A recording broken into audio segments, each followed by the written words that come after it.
Welcome, everybody, to Poetry Near and Afar for January 6th, 2025, our first one of the new year. Happy New Year to everybody. We're looking forward to a great reading tonight. We have with us Karen, who's joining us from Arizona, and Linda, who is joining us here from Long Island. And so without any further ado, Karen, you're up.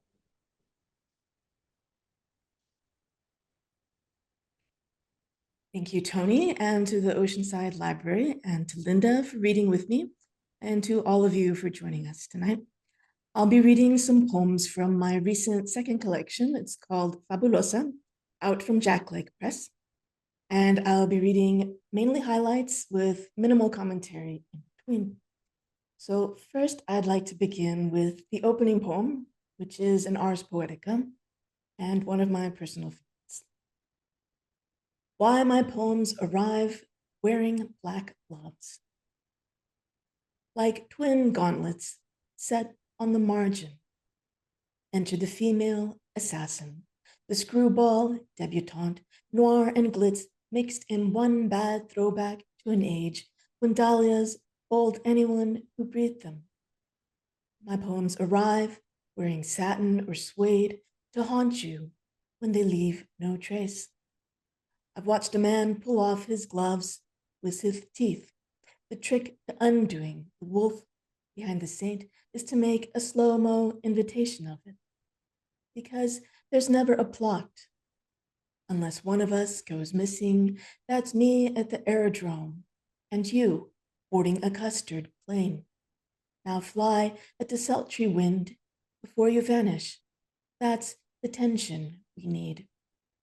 I love an overblown image, a drawer full of hands wave in a solemn motorcade. My gloves pantomime moods so thick you could ladle gravy. About my first book, a critic wrote, I'm a little bored with the aesthetic. That isn't damning, what is? My poems wear black to turn the dials and bag the ice. In the director's cut, I'm driving the hairpin curve when the camera rolls back to show you, looking louche but alive. You were always in on it. A poem is a diamond heist.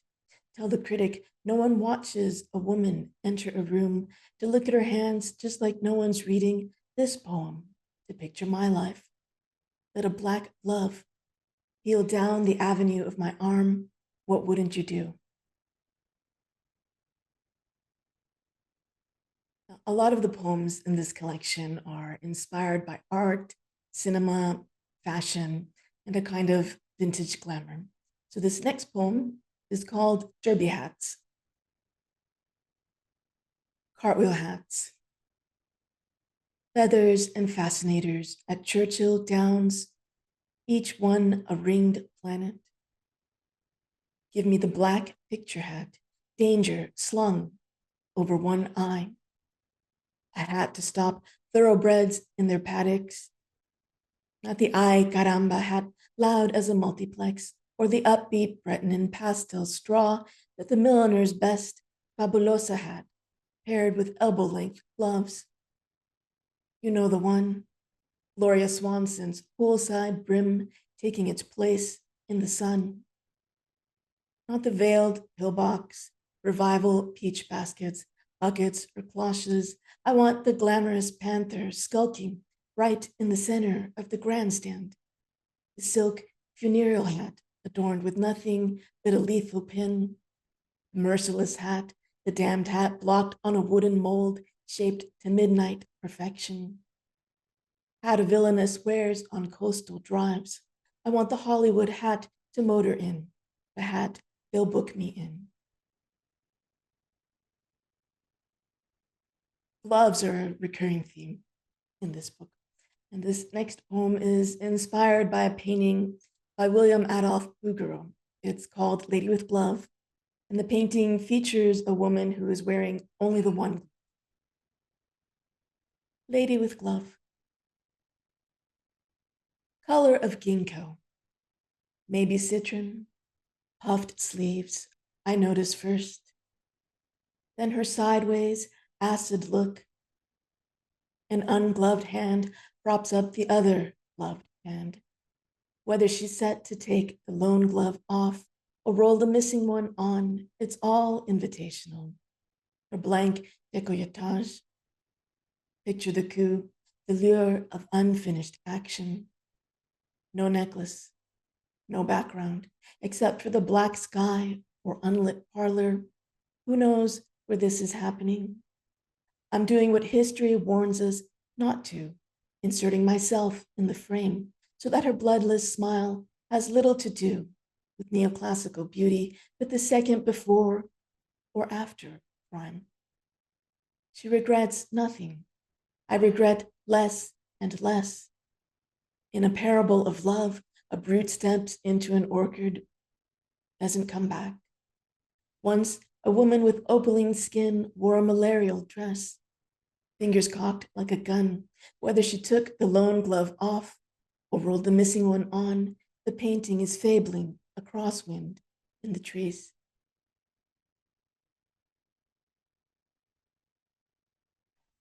The Bar Suit, House of Dior, 1947.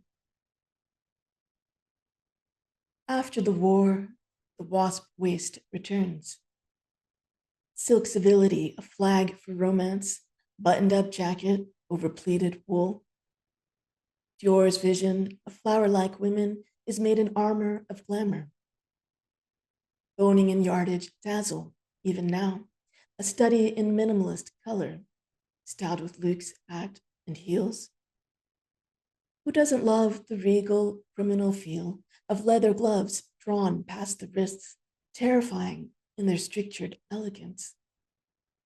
The Year in Editor crowns Dior's collection as the new look.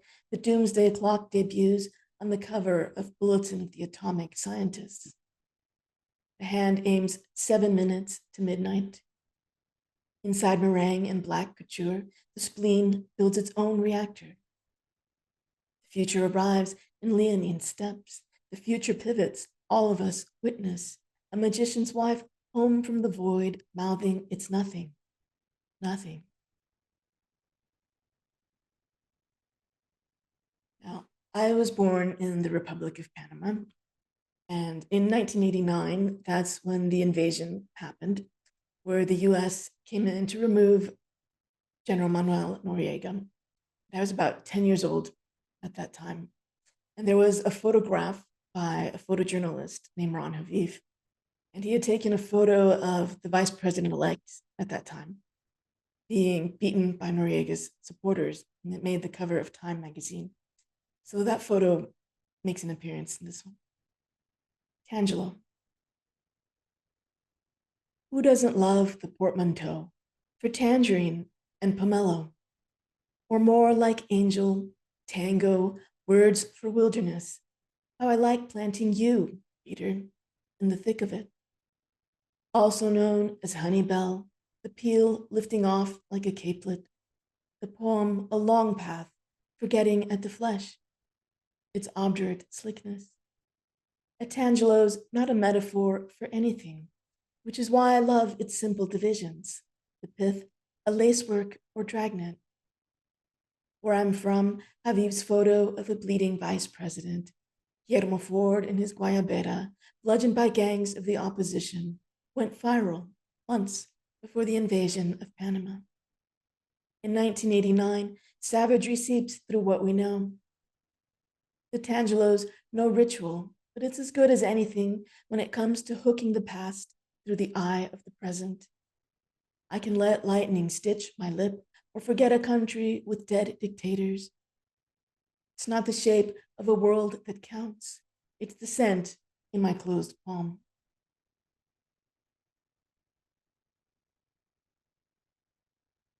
A poem on roses. The roses. Daily the beatitudes. Phosphorus struck in midnight air. Flame cupped against rain.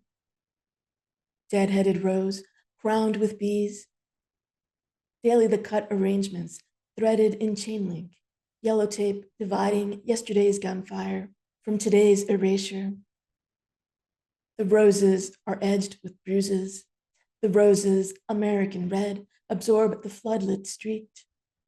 The roses hang night long in their jagged mourning, scent the air with mottled plum, ask only to open once, prophecy, and die. I'll read you one last poem that is based on a figure skate during the Winter Olympics some time ago. To Johnny Weir on I Love You, I Hate You. This was the Winter Games in Vancouver. Transgression isn't hot pink courting down the center of your chest as much as the articulated pose, each muscle frozen in exuberance. The AP photo I love for your green-eyed envy of nothing and no one. Elbows out, fingers splayed in sheer black gloves. The instant I think you know each sequence is obsession, honed to art, each edge, a fretwork left on ice. It isn't the single tassel, also pink, no apology, or the oil slick corset, but how performance masks the hours. The sound of blades beneath the music, the Colosseum breathless at the next jump. It isn't a boy beginning to dream in Quarryville. The cornfield swarmed in snow at the speed of desire. Each clockwise spin, each gesture a spiked rose. When de Blasio's rumba turns, I think of nights I woke in Pittsburgh alone, dogwood beginning to open, the avenue stippled in orange light. I wanted nothing and everything. In that brick pre-war apartment, I lived through seasons of no answer. The end of grief is the beginning of fire, as when the last note sunders air. Thank you. Wow. Thank you so much. Thank Wow. you, Karen. Wow. Thank you so much. I think everybody can unmute yourselves and give Karen a little love here. Of course. There we go. That was wonderful. Thank you very much. Thank you so much for joining us. All right.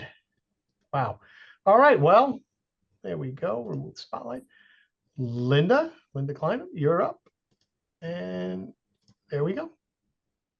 Hi, everybody. I'm going to read from my new book, Appeared to Dance, and I'm also going to read from my first book, Cover Charge. I'm going to begin with my new book. This was a book of pandemic poetry, and I wrote every day during the pandemic, and I have a poem entitled January 6, 2021, and I just thought it was appropriate to begin with that poem today. A day that will live in infamy, as they say. January 6, 2021. Refusing to accept he lost the election, the president calls to arms his supporters. Evangelical Christians, white supremacists, the Proud Boys, the Oath Keepers, they storm the Capitol with guns, pepper spray, and baseball bats. Our president is unstable. Blinded by the orange glow of his hair, there is no peaceful transfer of power. With prejudice and the devil's fear, delusional wildfire scorches the earth. Refusing reality, refusing sanity, truth and justice, where did it go? And there are a couple political poems in this book, but mostly it was my experience during the pandemic. So that was really the only one that's going to be political today. This is called The Fifth. I find solace next to a radio playing a tune I know by heart. My horoscope predicts fear in an unknown future, loss of home, humanity. Radio songs sing me my troubles, caress me with melody. It's cold and rainy. The businessman announces, it's the 5th week on Zoom. Soon people will begin to crack. Let's incorporate a virtual happy hour. Join in with the drink of your choice. This is called The World is on Lockdown. The world is on lockdown. We are sheltering in place. Grandma Bridie is now 90. She lives alone, baking Irish soda bread and chocolate chip cookies. Before the virus, we shopped in supermarkets. We gathered together without fear. Now we are told to stay home. But when you live alone, especially in your senior years, isolation becomes an ugly monster. Without technology, no Facebook, no Instagram, no TikTok to view, no Zoom conferencing to connect you, the isolation monster feeds on loneliness. Crawling out of the TV at night, he begins to gnaw on grandma. The family that comforts her is told to avoid her. She finds it hard to understand why. A frightened child calls out in the night, "I'm out in the rain. Where are you?" This is called Hean's Birthday, and that's a friend of mine that now lives on the West Coast in California. Hean's Birthday. Celebration plans. Send gifts without leaving home. Mailbox surprises. Zoom birthday party. Virtual festivities. Internet laughter. Far though I see you, grateful for years of friendship. Happy birthday, girl. Digital birthday. Celebrate with me online. Too far to taste cake. I write a lot of babysitarians, and this is one of them, and the other ones I'm not going to tell you when they're coming up. So this is called Get Out of the House. Are you using your time the best way possible? Clicking clocks keep ticking. Days go by, seasons change on Earth. Winter frost thawed to green continues growing. Human touch is now a memory. Interactions limited. Just stay home will keep us close to family, or let isolation melt into your nerves. Open the door. Let your pores begin to breathe. Questions will continue to rise from sunup to sunset. Look past the trap mentality. Understand you can still seek virtue. Serenity is possible. Wake to a new morning light. Xylophone's tune may startle you. Zip up your coat and get out of the house. The Artist's Birthday for Linda Wolkin. Linda Wolkin is one of the artists who does the covers of Pink Tree's press books. So it's hard to see on Zoom, but this was a poem I wrote for her birthday. Division Street, Chinatown. Picnic umbrellas provide shade for a circle of friends, clinking glasses for the birthday girl. Outdoor diners wearing masks, shifting folding chairs to avoid the sun. A thunderstorm rolls in, blasting wind, driving rain sideways. Scuttling party guests venture into the bar turned general store. The barkeep ushers the group to the stay dry back room, against all social distancing rules.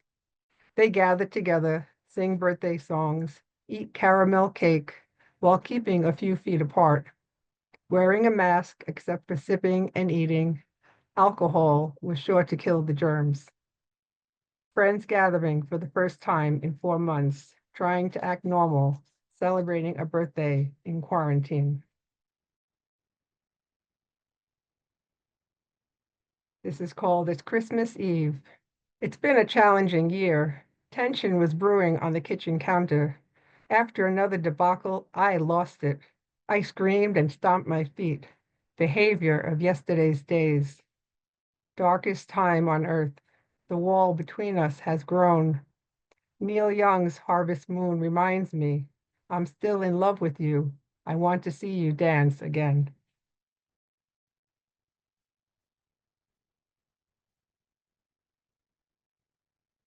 This is a little haiku called Saturday Afternoon. Cat walks through keyboard, interferes with Zoom call. Dinner time is near. And this next poem's from a portion of the book, and the second half of the book is when I had COVID. It was my experience having COVID. This is called Fairy Tale Princess. COVID crisis sends my friend to the hospital. A phone call in distress. They want to put her on a respirator.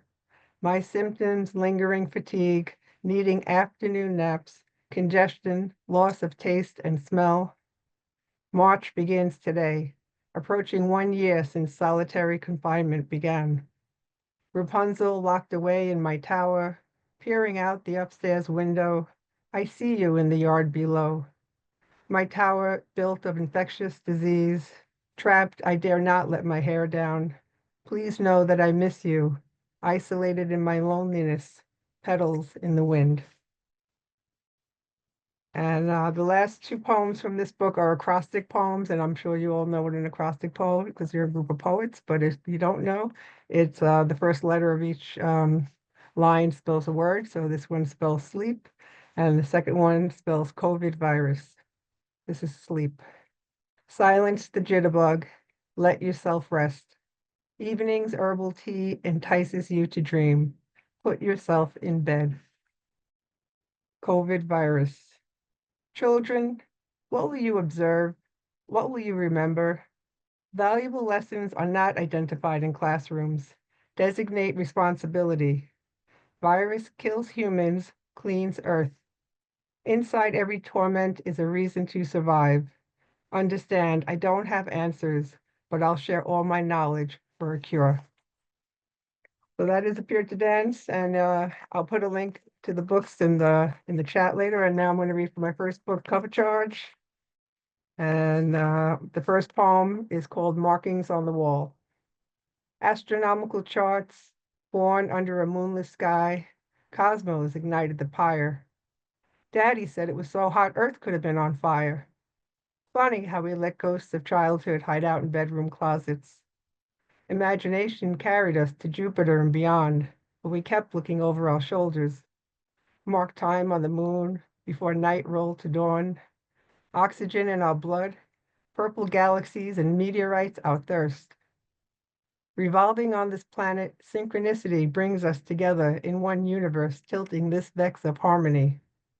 Weekend warrior extracting xenon from the night sky. Your lantern is fueled by yellow zinnia flowers.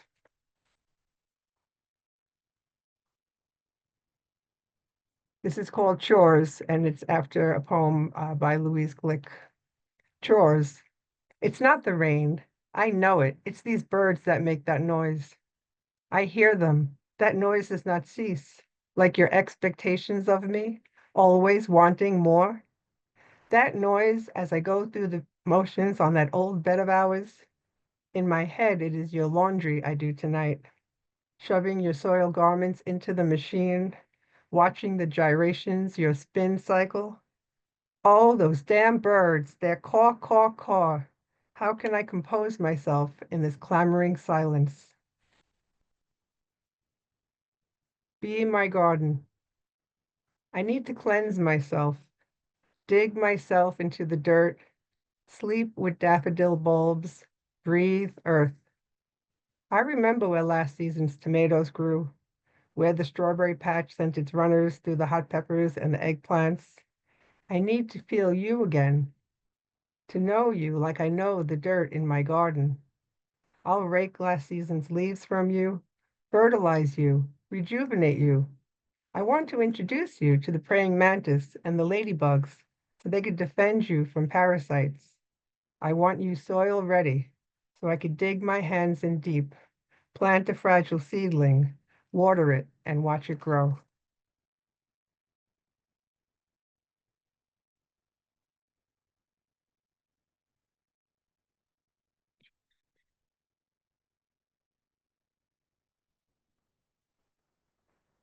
This is called Missing. Pearl shampoo you left in my bathroom, even after I asked you to take it with you. I don't know why I'm telling you this now that the green shampoo is gone. I have to confess, I saved a lock of your hair. Sometimes I take it out. It smells like you.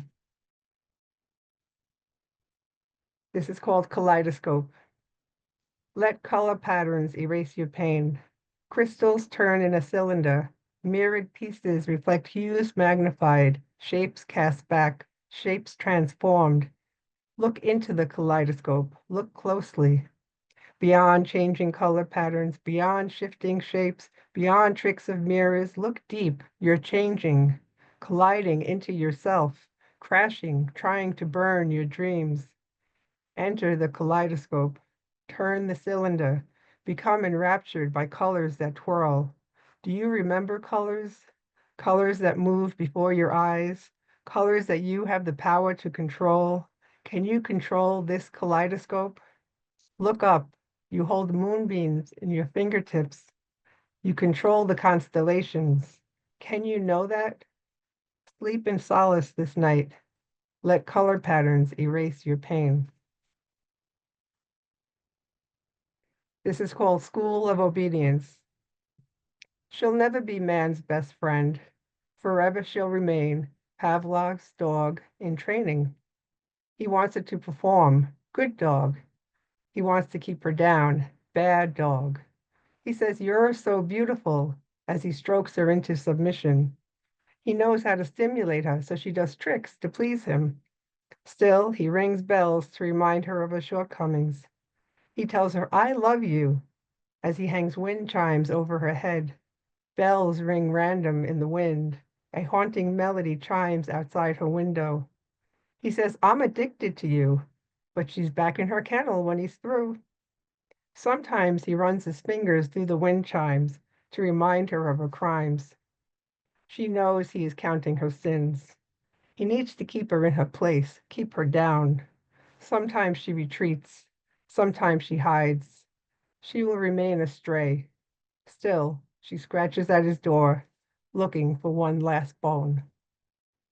Oh my. This is called Friend Request.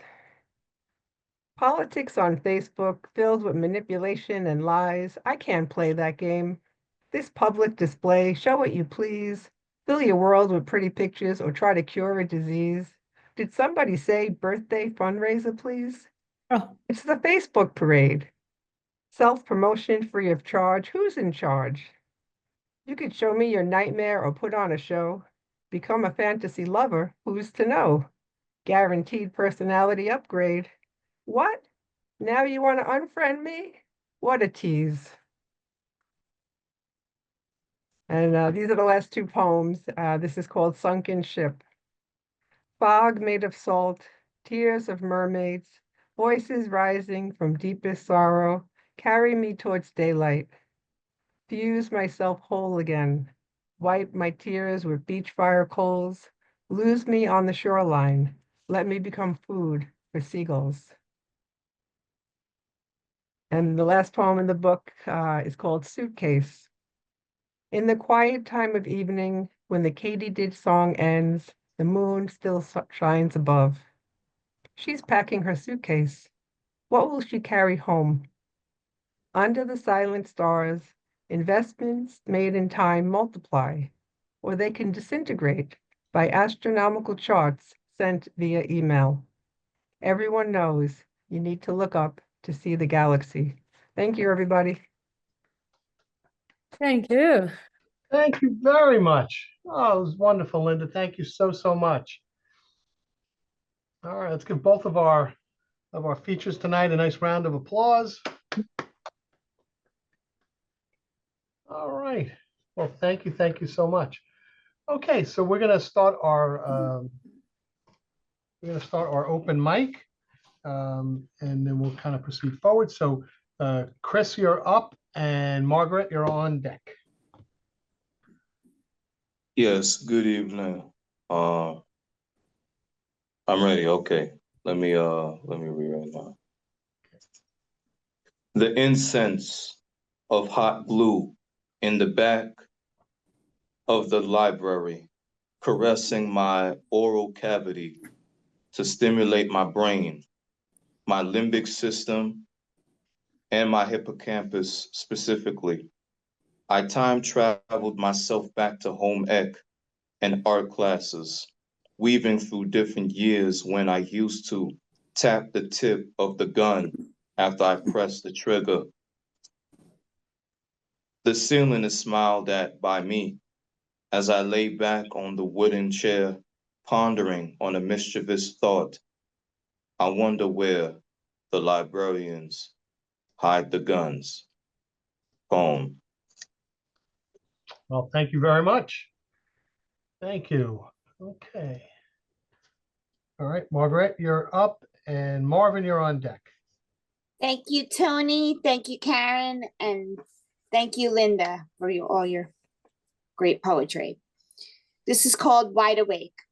I woke up New Year's Day like any other day, a morning filled with hope, abundances of promise, with plans to clean my local beach, help marine life, to carry into this year more positivity than last year. Turned on the news for weather and headlines, and there you were, New Orleans, a place I had been before, disheveled and chaotic, now feeling vulnerable. Bourbon Street, you were a place I'd walk, full of tourists, with fun times, freedom we shared, now feeling anything but. I remember laughter you gave Christine and I after too many hurricane drinks, inside your piano bars filled with jazz music, ghost tour walks I took, your old donkey buggies, and street dancers I saw as a kid. You created these lasting memories, dear Nola. I close my eyes and still see. Now you're full of police and emergency personnel, flashing lights where colorful beads and masquerade masks should be. Innocents run down like a mad hunter hoarding animals, but these were human beings, your visitors, your heartbeat, you, their main attraction. We woke up New Year's Day together, share this reminder. The Big Easy is now among so many places in a grim reality where evil tries to create in us an ugly world, tries to take our happiness and attempts to steal our innocence away. But you weathered many storms, New Orleans, and know you've got this. And like your saints, you keep marching on with me and the rest of the world by your side. Thank you very much. All right. Marvin, you're up, and Ronald, you're on deck. This is another poem in my series of poems about literary characters. This one is Ahab, who was the captain of the Pequod. He was maniacally obsessive to take revenge on Moby Dick, who tore off his leg in a previous voyage. He's warned not to attack the great white whale. Not listening, he attacks. The whale destroys everyone except Ishmael, who is the narrator. So this is Ahab. Are you satisfied, Ahab? Now the truth you have angled for fills your lungs and bubbles forth the essence that you quested for so long? Are you now content on the back of it, riding through waves that merely lick the flanks of it, that cannot skin off the skin that you ride, as if you were born to peel the truth, and others but to harpoon a whale? Thank you, Marvin. All right. I like that series, Marvin. I like it a lot. Ronald, you're up. Emily Sue, you're on deck. Okay, good evening, everybody, and thanks very much to our two features. They were absolutely marvelous. All things change color when they're kept incommunicado. For example, blood and red wine secretly become yellow. Trees hide their coloration when ashamed. Dogs will bark at changes in coloration. Cats accept color changes as an immutable law of nature. My cousin Barbara tried unsuccessfully to remain purple in the rain. Snow falls when enough colors have changed to give birth to a baby. Thank you and have a pleasant evening. Thank you, Ronald. Thank you very much. Okay. Emily Sue, you're up, and Mark, you're on deck. Okay, good evening, everyone. Great readings, Karen and Linda. I also am going to read a January 6th poem from my first book, We Are Beach Glass. It's called After the Ransacking of the Capitol. This fog, oh yes, I remember now. It's not that I was up half the night tossing and turning, trying to recall the name of a bar I used to frequent 40 some years ago, and other wisps of random trivia. This is the fog of grief that rolls in after a jolt, like the day your father died and the day your mother died, like the day JFK was shot, then MLK, RFK, like the day terrorists flew planes into buildings, like the day marauders draped in flags of hate and hefting weapons stormed the US Capitol, holy ground for believers in democracy and freedom. They broke windows, smashed furniture, ransacked offices, recorded videos, shouted epithets and lies they'd swallowed, while lawmakers and staff took cover, struggled to put on gas masks and text their families, waited for the cavalry to arrive. But the cavalry was slow-walked because it was the cult leader himself who had issued the command to start the revolution of hate, engineered to keep him in power. A jolt that leaves you unmoored. This is the instant in your waking dream when you realize you can't fly. Thank you very much. Thank you. All right, Mark, you're up. Edna, you're on deck.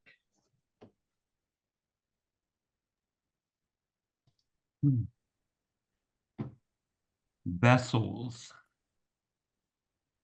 This morning we share this bottle of water, some for you, some for your shelf mate, the rest I swallow in communion. This gathering in a corner of an office with a view open to pavement and sky. I touch freshest green leaf, accepting vitality and life, this willing hand a pavement cracked open to greet the sky and receive its vitamins. It's droplets of blood that make me more like it. We share this time in solitude, where sky cracks open its mysteries, and we, the children, pick walnuts from broken shell. Together we grow in spirit, in wisdom. Where last night I communed with poems, pouring anger into funnel, bottling without spilling the causes of battles whose only point in fighting would be to win, carrying bottle to toilet and upending. But this morning, this human exits cares of world, of pavement and sky. This moment with water is ours. Whoa. Thank you. Thank you, Mark. Thank you very much. All right. Edna, you're up, and Brenda, you're on deck. Okay.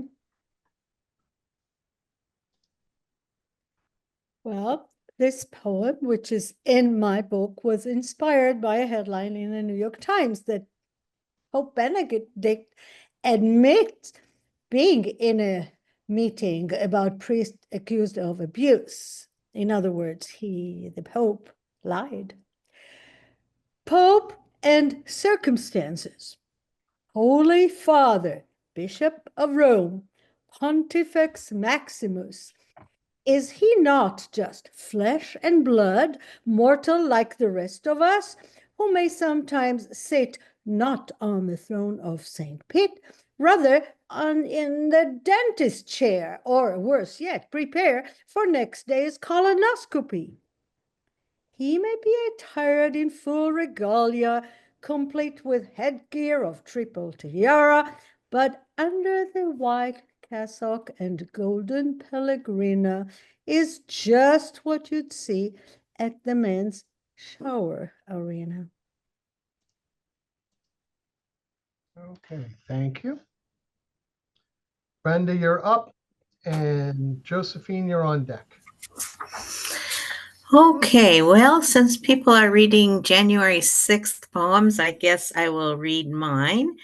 And this I wrote on the first anniversary of the January 6th event.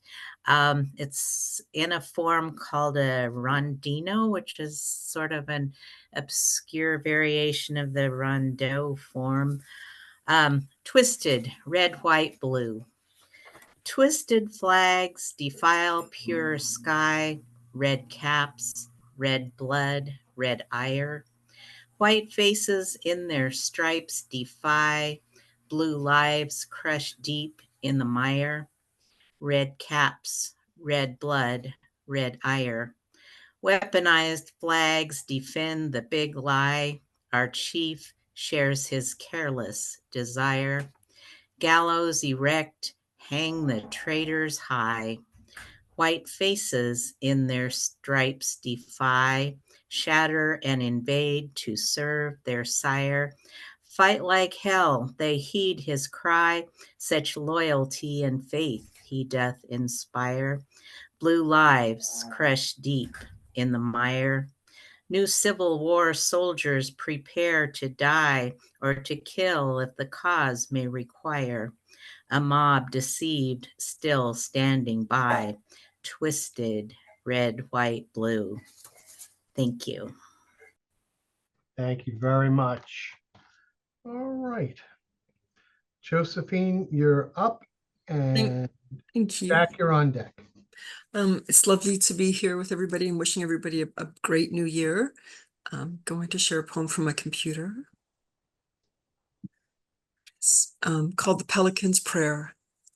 Pacific, the sky the color of water, the color of faded slate, gunmetal, gloom, high tide, no sand visible, water smashing on rocks at the bottom of these cliffs, relentless, spumes rising in gray air. On their bellies, in dolphin skins, surfers paddle out toward the breaking of the waves, their morning communion. A young woman in a red bikini, surfboard in hand, walks along the shore looking for the moment and the courage to go in. The waves relentless, the sea claiming, driven by the waxing moon. The tide high. Above the edge of surf, water crests again and again before the breaking of bread, water into wine. A battalion of pelicans in line formation glide north, then circle back, beaks a linger of their prehistoric selves. Gliding, leaning in to dip the tips of wings in the sacred spray of the sea, a holy baptism. Wow, thank you. Thank you. Thank you very much. All right. Jack, you're up, and Valerie, you're on deck. This is called If Only. If only it all went well. Our throats were clear and hearts did not break. If only we wanted to get along and reach out with a helping hand.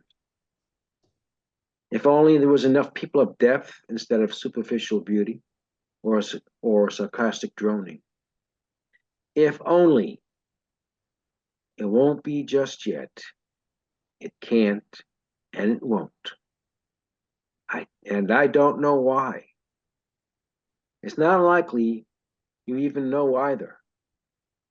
And our lives are so short. So walk a different path, a path of compassion. So as we walk through the underbrush or the underground, we may be asked to open our hearts in the center of hell. All right. Thank you, Jack. Okay. Valerie, you're up, and Hiram, you're on deck. Thank you, Karen and Linda, and thanks all readers. Happy New Year. This is a poem for Larry McCoy. Why do poets make things so complicated? Said Larry McCoy. And I paraphrase. Why can't they say things direct? Why can't they say things straight? Well, gee, Larry, You sound like we live in a world of plain-speaking Missourians. Like there's no such thing as euphemisms, doublespeak, woke speak. And hey, why don't news anchors just report the news? Stop adding their 2 cents, which amounts to something more suitable to a psychotherapy session than the news at 10. But to answer your probably rhetorical question, and I don't speak for all poets, but in one woman's opinion, poetry either makes the ordinary extraordinary or the extraordinary ordinary. Poetry is a strategy against sound bites, a way to slow the tide of dehumanization, nihilism, data sets. It's an act of resistance against reducing everything to algorithms or to the lowest common denominator. Thank you very much. That was great. Thank you, Val. All right. Hiram, you're up, and Robert, you're on deck. Thank you. So this poem is about being out, the love of outdoors and going out to be outdoors. It first appeared in Head Stuff. By the way, I'm Hiram. I'm from Maryland, where it's pretty snowy this evening. So the poem about the wonder of outdoors. It's titled After All. For some reason, you think in a different way when you go outside. It doesn't make any difference if you're in the city or far up in the hills. It doesn't matter if there is time or not, or if it's spring or fall, or what you've had to eat. When you step outside from being in, even for just a minute, you think of bigger things, like how to convince someone of what's important after they've gone, or how to get to 300 years from now by hitchhiking, or no matter what kind of moon is up there, how you should strive to become more and more like Bud. Thanks, Tony. Thank you, Hiram. Thank you very much. All right, moving right along here. Robert, you're up, and Joanne, you're on deck. Thank you, Tony. Smoking the dope of horoscope. You smoked the dope of horoscope. Got the same January birthday as Lee Van Cleef, a B-list character actor who played the bad in Sergio Leone's classic spaghetti western, The Good, the Bad, and the Ugly. Well, confess, you like being linked with the bad. You're simpatico with the bad, as long as it's B-list bad, pretend bad. You smoked the dope of horoscope, got the same January birthday as Richard Milhouse Nixon, an unshaven fact that's 5 o'clock shadowed your whole life. A life with its own I am not a crook razor resistant stubble. Lies, insecurities, jealousies, paranoias, cover-ups, list of enemies, naked ambition, checkered speech, even a tricky dick, and dire late in life desire for pardon. Thanks for listening. Thank you, Robert. Thank you very much. All right. Hi, I'm Joanne. Thanks for One second, Joanne. So Joanne, you're up, and Marlene, you're on deck. And then I forgot to tell everybody at the beginning of this, if you just would tell us where you're from, that's kind of cool. And I apologize that I didn't do that before. And anybody who's already read, if you want to throw where you are from into the chat, that would be fantastic as well. So Joanne, let me find you. I got my whole big screen here and I'm looking for you so I can highlight you. There you are. I am Joanne. I'm from Massapequa, New York. Ah, my hometown. Oh, so this is entitled The Roller Coaster. For many summers, we enjoyed the gentle twists and turns, slight ups and downs of the brightly colored two-seater car that ran across the smooth tracks. We smiled and looked at each other with the confidence born of ease. Fall and winter came and went. Spring sprung, but this transition left the first tulips with early frost. We shrugged our shoulders, but something had changed. And when summer leapt in, the searing heat frying the grass at the end of June, life was different. We waited in line for the roller coaster this year. There was some pushing and shoving for those who wanted the front seat. We made our way to the middle, and as soon as I heard the tick, tick, tick of the cars on the track, my stomach fell, and I knew this ride wouldn't be simple. Slowly we rose up the tracks, which seemed less than sturdy, but I felt okay still. And then we landed atop, just short of the first drop, and I knew, uh-oh, here we go. Down and my eyes closed, and up and my shoulders shook, around and around, tilting to the right and then the left. We held on to each other and felt safe, but not easy. Fall came and went. Winter came and held on tight. It wasn't right. We never knew when it might end. The months didn't matter, and snow came when spring should have been. The crocus cried and died, still purple, frozen in time. Summer rain suffocated much, but still we found our way. The air was heavy and the skies were dark. The rickety wooden tracks frightened me. The cars, mucked up with grease and dirt from years of trudging up the rickety planks, only held one rider each. You took your seat with a resigned sigh of malcontent. I longed to grab you up and run away to anywhere but here, but remain we must. I took my seat behind you. As I buckled the frayed death gray belt, I noticed that yours lay by your sides. Frantically, I called out to you just as a loud blast of steam bellowed and the click, click, click of the cars pushed us toward our unknown. At the top of the drop, you knew you were not secure. Every heartbeat felt suspended as I watched you grabbing at the flailing belts to no avail. You stole a glance, reassuring yourself I was still there. Helplessly, I watched you as you pitched forward and back and up and down and left and right and up and down and right and left, suddenly as if to say, you've had enough. One last pitch and the ride ended. I sat unable to move. You sat not wanting to move. After a moment, you stood. I waited for you to step out of the mucked up what once was orange car.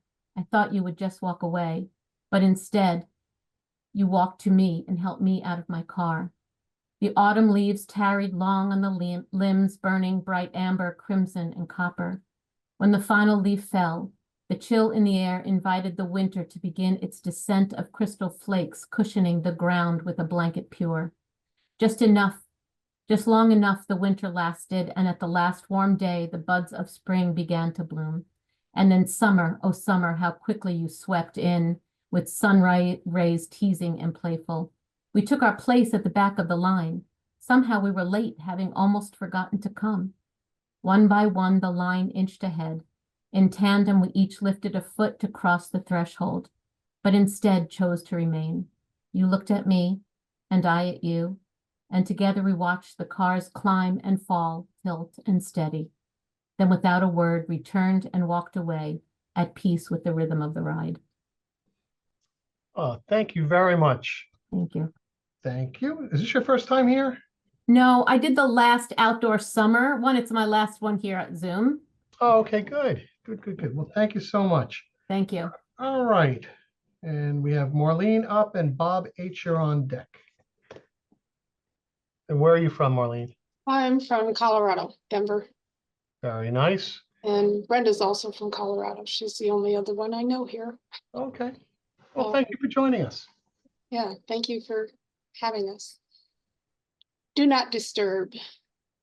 Do not disturb the caution tape that borders the scene unseen. Avert your eyes. Remember blue skies. Remember sweet dreams. There is caution tape around the country. There is caution tape around the world. Avert your eyes. Avert your eyes. Go to sleep, my child. Go to sleep. Perchance the dawn will bring a day better than today. Thank you. Wow, thank you very much. That's a great line, the caution tape. That's really wonderful. Thank you so much. All right. Bob, you're up, and Vinny, you're on deck. Hi, everybody. I was a bit late. It's good to see everyone. This is called Now. When I need to calm my soul, I listen to words written in great songs. Years ago, Marvin Gaye sang, "What's Going On?" Today, we are still asking that same question. George Harrison asked, "Can you see beyond yourself?" And John Lennon chanted words of hope. Imagine all the people living life in peace. So, right now, we need to ask what's going on. We need to see beyond ourselves. We need to imagine to truly begin living life in peace now. Wonderful. Thank you, Bob. Okay, Vinny, you're up, and Larry, you're on deck. Okay, this is a poem about Hiram LaRue, who's on the call. It's called The Refound Poem. It's based on his poem called The Planter. The Refound Poem. Tell me again about hunger, my friend, as I wipe away these crumbs from my beard. Hearing your words, it's just as we feared. Let he who throws the first rock be without sin. It all started as a thought, a feeling, a seed, born not out of want, but more out of a need. From he who knew a few things about planting, a few of his fields left fallow despite his recanting. The earth throws up shields, as do its people. You can touch a soul without ringing a steeple. Soil conditions, irrigation, feeding, and weeding. How does the color of one's skin lessen the needing? Yes, he knows a few things about supplanting, robbing Peter to pay Paul through letters while chanting. Give him a loaf and a couple of fish, now make a wish, then back up the truck and hand him your dish. And how can so many still be left starving? And how can we with ourselves strike this bargain? Can we help to feed our own little corner and clothe the needy so they may be warmer? Whatever does not kill you only makes you stronger or stiffens your spine so you last a bit longer. You can get angry at me, but I've not lied, so please lend a hand. Do not stand to the side. There are millions of ways to expire on earth. Starvation shouldn't be your very last birth. Become like the planter. Think not of yourself. Your soul's also fertile, so scatter the wealth. Thank you. Thank you, Vinny. Okay. Larry, you're up, and Dee Dee, you're on deck. I'm in the Witness Protection Program in Rockville Center. Valerie, I'll be in touch. I'd like to have a copy of that poem. Thank you. I'm thinking tonight of my brother Jim, who would have been 90 years old on Wednesday. I went into journalism, but Jim made something of himself. He was a Southern Baptist preacher. There's a snippet about Jim from my new book, I Should Have Married My World History Teacher, Confessions of a Hoosier Class Clown. I remember it as a sunny afternoon that was going to spoil all afternoons forever because I had killed my older brother. Jim and I got along fine most of the time, but on this day we had been in a scuffle. And when it was clear I was losing, I picked up a small block of wood and threw it. It hit Jim in the forehead, and down he went in the alley beside our house. Not only was Jim down, he wasn't moving and wasn't responding to questions if he was okay. After a few minutes, I gathered the courage to go into the house to tell Mom her second-born son had killed her firstborn. She raced out, and soon James Lee McCoy was on his feet and talking. He should have gone to Hollywood to have a career in the movies rather than preaching the gospel all those years in Missouri. If I can turn the page. Some nights, Jim and I entertained ourselves with cracker fights in bed. We stuffed a handful of soda crackers in our mouths, making sure not to slobber all over them too much, before spraying white cracker bits at each other. There are always two winners in this competition because we were both laughing so hard, a condition linked to doing something you knew you shouldn't be doing. There's no need to characterize Mom's opinion of this messy misbehavior. Thank you. Thank you. Wonderful, wonderful, wonderful, as always. Oh, thank you, Larry. Thank you. Dee Dee, you're up, and JR, you're on deck. Tony, thank you very much. Karen and Linda, thank you for your unique voices and for opening this very memorable evening. I'm not going to read something that's really dark, but I am dressed for the occasion. This is called Things That Are Unsustainable and or Unattainable. World peace, perfect body, enough money, world peace. Physical endurance, good health, world peace. True love, good movies, honesty in politics, world peace. God's word, true friends, cheap eggs, world peace.